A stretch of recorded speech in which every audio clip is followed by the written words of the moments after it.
श्री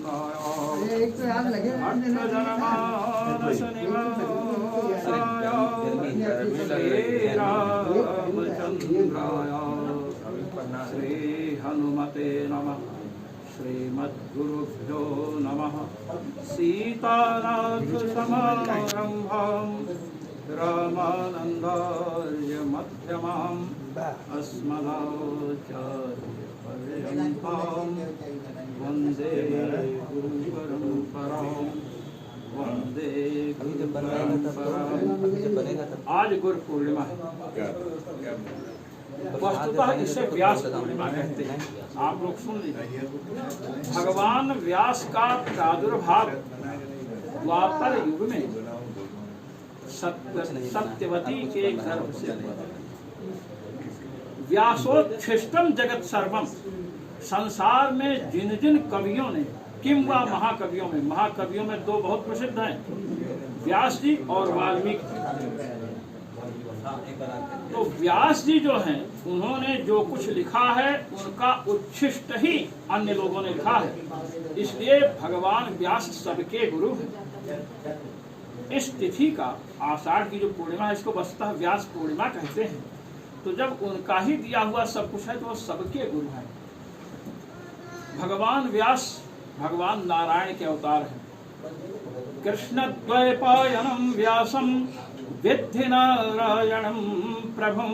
ये बताया गया कि कृष्ण द्वैपायन व्यास साक्षात नारायण है। और जो भगवान हैं वो सबके गुरु हैं।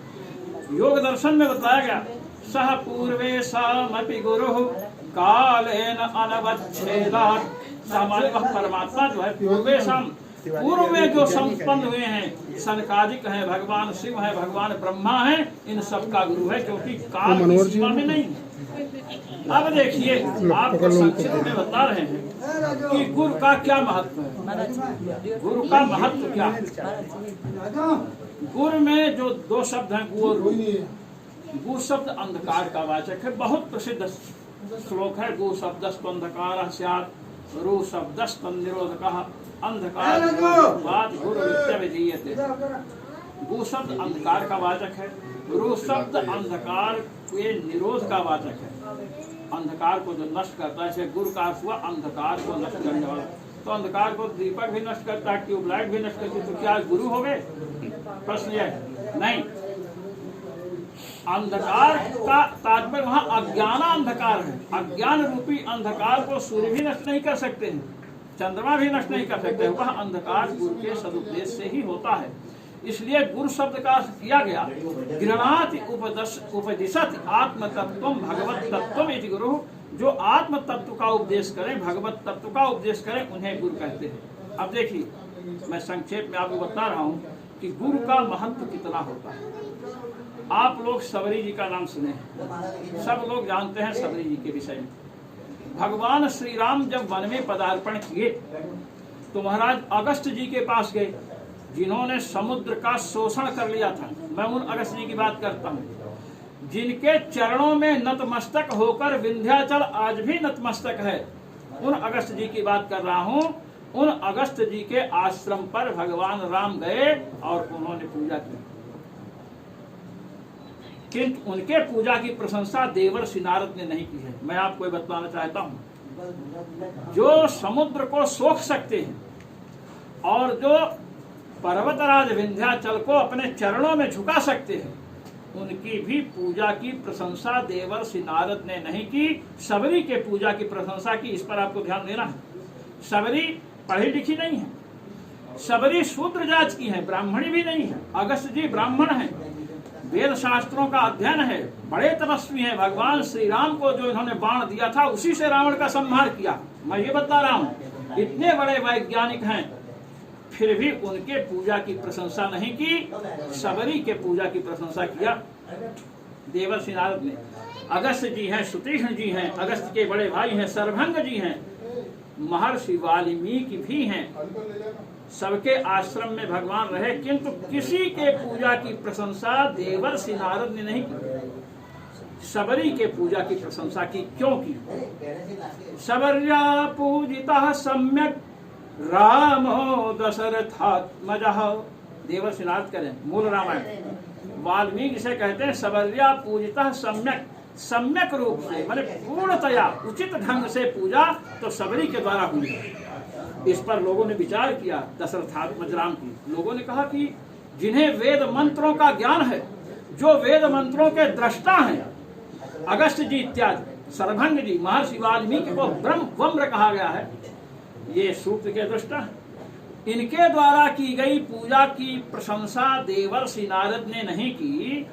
सबरी जो ब्राह्मणी भी नहीं है, जिसे वेद मंत्रों का ज्ञान भी नहीं है, पूजन की जो भी योग्यता है उनमें एक भी योग्यता सबरी में नहीं है, फिर सबरी के द्वारा पूजा की गई उसकी प्रशंसा और उन लोगों के वेद मंत्र के ज्ञान को, आचार पद्धति को तिरस्कृत करते हुए सबरी की प्रशंसा क्यों की गई कि सबरी की पूजा सबसे अच्छी थी। इस पर श्रीमद् वाल्मीकि रामायण के टीकाकारों ने, आचार्यों ने जो 18 बार अपने गुरु के चरणों में रह करके वाल्मीकि रामायण का अध्ययन किया, वो कहते हैं कि सबरी के पास एक ऐसी शक्ति है जो अन्य लोगों को दुर्लभ है। कहे क्या?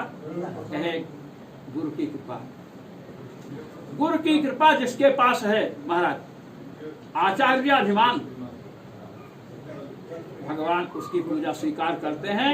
आचार्याभिमान, गुरु मतंग ने कहा था कि तुम्हें भगवान मिलेंगे आकर के। गुरु जी को भगवान का दर्शन नहीं हुआ, देखिए गुरुदेव को भगवान का दर्शन नहीं हुआ, किंतु उनमें अत्यंत निष्ठा करने के कारण सबरी के आश्रम पर भगवान पधारते हैं।